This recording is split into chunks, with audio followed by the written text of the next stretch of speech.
दोस्तों आजकल एसआईपी शुरू करना 2 मिनट का काम रह गया है। ऐप खोलो, फंड सिलेक्ट करो और ऑटो पे लगा दो, एसआईपी शुरू। लेकिन इन्हीं रीजंस की वजह से ज्यादातर लोग एसआईपी को सेट एंड फॉरगेट जैसी चीज समझ लेते हैं। लेकिन प्रॉब्लम यही है, एसआईपी की एक प्रोसेस ऑटोमेटिक जरूर है, लेकिन इस ऑटोमेटिक प्रोसेस से पहले आपको सारे डिसीजंस मैनुअली लेने होते हैं। लाइक एसआईपी का गोल क्या है, एसआईपी किस फंड में आपको करनी है और एसआईपी का अमाउंट कितना होना चाहिए। और ज्यादातर लोग इन डिसीजंस को बिना सोचे समझे लेते हैं। तो कोई बात नहीं, आज समझ लेते हैं। चलिए शुरू करते हैं। सबसे पहली मिस्टेक है आईडीसीडब्ल्यू प्लान में एसआईपी करना।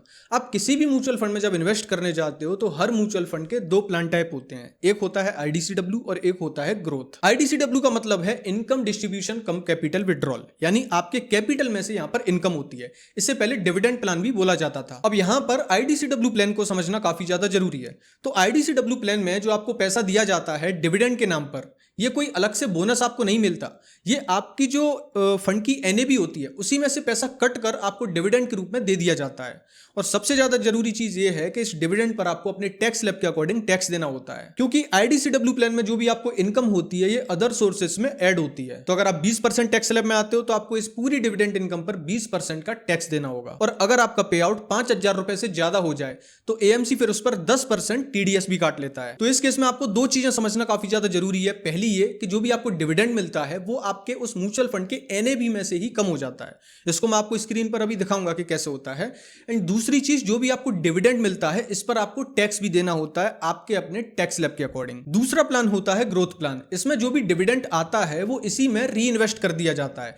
इसका भी इंपैक्ट एनएबी पर आता है, क्योंकि इसमें जो भी इनकम होती है कंपनी से डिविडेंड फॉर्म में उसको द्वारा री इन्वेस्ट कर दिया जाता है, जिसकी वजह से उसकी एनएबी जो होती है इस वाले प्लान की, उसकी हमेशा ज्यादा बढ़ती रहती है, क्योंकि इसमें जो भी पैसा आ रहा है वो वापस से री इन्वेस्ट हो रहा है। इसकी वजह से ग्रोथ प्लान में कोई भी टैक्स का झंझट नहीं है, कोई भी टीडीएस का झंझट नहीं है। इस पर आपको टैक्स तभी लगता है जब आप अपने यूनिट सेल करके पैसा निकालते हो, और उस केस में भी आपको 1,25,000 रुपए की लिमिट मिलती है। इसका मतलब यह है कि जब भी आप पैसा निकालोगे तो अगर आपको 1,25,000 रुपए तक का प्रॉफिट होता है तो उस पर आपको जीरो टैक्स देना होता है। और अगर इनकेस 1,50,000 रुपए का टैक्स होगा तो सबसे पहले उसमें से 1,25,000 माइनस किए जाएंगे, बाकी के जो 25,000 है उस पर ही आपको कैपिटल गेन टैक्स देना होगा। अब मैं इसे आपको स्क्रीन पर समझाता हूं। यहां पर मैंने म्यूचुअल फंड लिया है निप्पॉन इंडिया का इंडेक्स फंड। ये निफ्टी 50 प्लान है और ये डायरेक्ट प्लान है, ठीक है। तो यहां पर आपको इसकी एनएबी दिख रही है, वो है 45 रुपए की। अभी ये ग्रोथ लिखा हुआ है, एनएबी ग्रोथ। अब इसको मैं आईडीसीडब्ल्यू बताता हूं। तो यहां पर अगर आप इसे नीचे देखोगे तो यहां पर आपको काफी सारे आईडीसीडब्ल्यू प्लान मिल रहे हैं। हाफ ईयरली है, क्वार्टरली है और ईयरली है। अब इनके ना आपको मैं पहले यूनिट का प्राइस दिखाता हूं। तो सबसे पहले आप इसका देख लीजिए, इसका है 45 रुपए। अब ईयरली वाले का देखते हैं, वो है 36 रुपए। यानी कि इसमें से उसका 45 था, उसका 45 इसलिए था क्योंकि उसकी यूनिट हमेशा बढ़ती रहती है। जो भी डिविडेंड फॉर्म में पैसा आता है वो वापस से इन्वेस्ट हो जाता है। इसमें जो भी डिविडेंड आता है वो आपको पे आउट के रूप में मिल जाता है। इसकी वजह से इसकी जो एनएबी है वो घटती रहती है, उसकी एनएबी बढ़ती रहती है। अब इसका इंपैक्ट इसलिए आएगा क्योंकि आप पैसा इन्वेस्ट कर रहे हो, आपके पास यूनिट्स एक्यूमुलेट हो रहे हैं। तो अगर आप किसी आईडीसीडब्ल्यू प्लान में इन्वेस्ट करते हो तो उस केस में जो एनएबी है वो काफी तेजी से ग्रो नहीं होगी, क्योंकि उसमें से आपको पे आउट भी मिलता रहता है। तो अगर इनकेस आपको लॉन्ग टर्म के लिए पैसा इन्वेस्ट करना है, आपको इनकम की जरूरत नहीं है, तो इस प्लान में इन्वेस्ट करने का क्या फायदा है। आप खुद से पैसा इन्वेस्ट कर रहे हो और आपको अलग से वो पैसा दे रहे हैं। तो बजाय इसके अगर आपका एक लॉन्ग टर्म में पैसा ग्रो करना है आपको, तो फिर उस केस में आपको हमेशा ग्रोथ प्लान में इन्वेस्ट करना चाहिए। उसमें जो भी इनकम होती है डिविडेंड के फॉर्म में वो वापस से री इन्वेस्ट कर दी जाती है। दूसरी गलती है मार्केट क्रैश में एसआईपी को रोक देना। और ये इतनी कॉमन गलती है कि लोगों को इसके पीछे का मैकेनिज्म ही नहीं पता है कि जब आप मार्केट क्रैश में एसआईपी रोकते हो तो वो कैसे आपके रिटर्न्स को नेगेटिव इंपैक्ट करती है। मान लो तुम्हारी मंथली एसआईपी है 5,000 रुपए की और फंड की एनएबी है 50 रुपए। नॉर्मल टाइम में 5,000 रुपए में तुम्हें 100 यूनिट्स मिलेंगे, लेकिन अब अगर मार्केट 35% क्रैश हो जाए जैसे 2020 में हुआ था, तो उस टाइम पर उसी फंड की एनएबी शायद 32 रुपए आ जाएगी। तो वही 5,000 रुपए में आपको 156 यूनिट्स मिलेंगे, यानी 56% ज्यादा यूनिट्स उतने ही पैसे में। इसे बोलते हैं रुपी कॉस्ट एवरेजिंग। आप थोड़ा समझो ना, जब भी आप म्यूचुअल फंड में पैसा इन्वेस्ट करते हो एसआईपी के थ्रू, तो नॉर्मल टाइम में आपको उतने ही यूनिट्स मिलते हैं, लेकिन जैसे ही मार्केट क्रैश होता है या मार्केट नीचे आ जाता है तो उस केस में आपके फंड की एनएबी कम हो जाती है। तो उस टाइम पर आपको उतने ही पैसे में ज्यादा यूनिट्स मिलते हैं। और यहां पर जो आपको एक्स्ट्रा यूनिट्स मिलते हैं ना नीचे के भाव पे, जब मार्केट रिकवर करता है तो ये यूनिट्स काफी तेजी से ऊपर आते हैं, क्योंकि ये काफी नीचे आपने खरीदे थे और आपको ज्यादा यूनिट्स भी आपको मिल गए थे। तो सारे जो यूनिट्स एकदम इकट्ठा होकर जो ऊपर की तरफ जाते हैं ना, तो इसकी वजह से आपकी जो रिटर्न है ना वो काफी ज्यादा हाई होते हैं। और मोस्टली लोगों की गलती क्या है, जब मार्केट क्रैश होता है तो घबराकर अपनी एसआईपी को बंद कर देंगे, लेकिन जैसे मार्केट ऊपर जाएगा तो फिर उन्हें फोमो फील होने लगेगा, फिर उसके बाद ऊपर की प्राइस पर जाकर अपनी एसआईपी को शुरू कर देंगे। और ये हरकत वो इसलिए करते हैं क्योंकि जब वो एसआईपी स्टार्ट करते हैं तो उनके पास कोई भी प्रॉपर प्लानिंग नहीं होती कि वो एसआईपी किस टारगेट के लिए कर रहे हैं, कितने टाइम के लिए कर रहे हैं। तो जैसे ही मार्केट क्रैश होता है वो पैनिक में आके एसआईपी बंद कर देते हैं।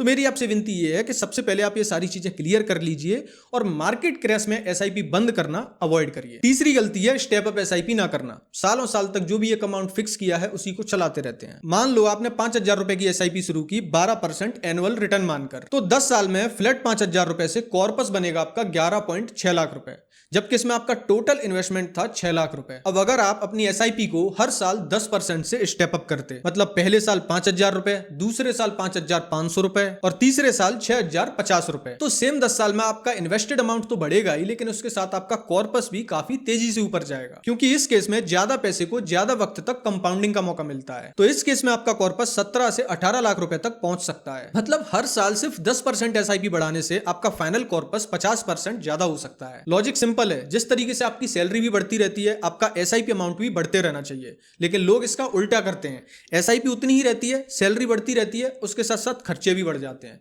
यह गलती आपको बिल्कुल नहीं करनी है। चौथी गलती है एसआईपी का प्रॉपर गोल सेट ना करना। देखो, ज्यादातर लोग सिर्फ इतना सोचते हैं कि एसआईपी चल तो रही है और क्या चाहिए, लेकिन आपको एक चीज क्लियर करूं, अगर आपको आपकी एसआईपी का गोल नहीं पता है कि आपको फाइनल कॉर्पस कितना चाहिए और कितने टाइम तक चाहिए, तो फिर आप एसआईपी कर तो रहे हो, लेकिन आपको यह भी नहीं पता चलेगा कि क्या जो आप एसआईपी कर रहे हो ये इनफ है उस गोल तक पहुंचने के लिए और उतने टाइम में। लेकिन अगर आपको एसआईपी का गोल पता है कि मुझे फाइनल कॉर्पस कितना चाहिए और कितने टाइम में चाहिए, तो आप चुटकियों में ये पता लगा सकते हो कि जो आप एसआईपी कर रहे हो क्या इस एसआईपी से इस गोल तक पहुंचा जा सकता है या नहीं। और इसको फिक्स करना काफी ईजी है। अगर आपको 10 साल में 20 लाख रुपए चाहिए और आप 12% के एनुअल रिटर्न एक्सपेक्ट करते हो, तो इसको आपको रिवर्स कैलकुलेट करना है। उससे आपको यह पता लगेगा कि आपको कितने रुपए की एसआईपी करनी चाहिए। और इसको चेक करने के लिए काफी सारे एसआईपी कैलकुलेटर हैं, उनसे आप 2 मिनट में यह अमाउंट पता लगा सकते हो। लेकिन बिना गोल के एसआईपी करना ऐसा है कि आप बिना डेस्टिनेशन के गाड़ी चलाते जा रहे हो।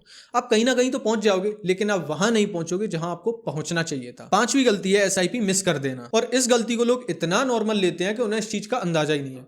होता क्या है, जब भी आप एसआईपी करने जाते हो तो किसी महीने आपको ज्यादा शॉपिंग करनी है या किसी महीने ज्यादा खर्चे हो गए या कोई फंक्शन आ गया, तो उस महीने की एसआईपी मिस कर देते हैं और सोचते हैं कोई बात नहीं, अगले महीने कर देंगे। और लोग सोचते हैं इससे क्या ही फर्क पड़ेगा, एक महीने की तो बात है। अब इसे रियल नंबर्स में देखते हैं। अगर आप एक 5,000 रुपए की एसआईपी को स्किप कर देते हो और वही 5,000 रुपए 12% एनुअल रिटर्न पर 10 साल के लिए इन्वेस्टेड रहते, तो उसकी वैल्यू कंपाउंडिंग की वजह से होती 16,500 रुपए। मतलब एक महीने के 5,000 रुपए बचाने के चक्कर में तुमने 11,500 रुपए को खो दिया, और वो भी सिर्फ एक स्किप करने से। और ये गलती लोगों से एक बार तो होती नहीं है, ये साल में 2-4 बार हो जाती है। कभी किसी की शादी है, कभी होली है, कभी दिवाली है, कभी रक्षाबंधन है, और ये सारी छोटी छोटी एसआईपी मिलकर 10 साल में लाख रुपए का फर्क बना सकती हैं। अब इसको फिक्स करने के लिए 2 सॉल्यूशन है। सबसे पहला, एक एसआईपी बफर बनाइए, यानी कि 3-4 एसआईपी का फंड पहले से एक ब्लॉक कर दीजिए। अगर आपको एसआईपी मिस करनी पड़ती है किसी भी सिचुएशन में, तो वहां से वो एसआईपी चली जानी चाहिए।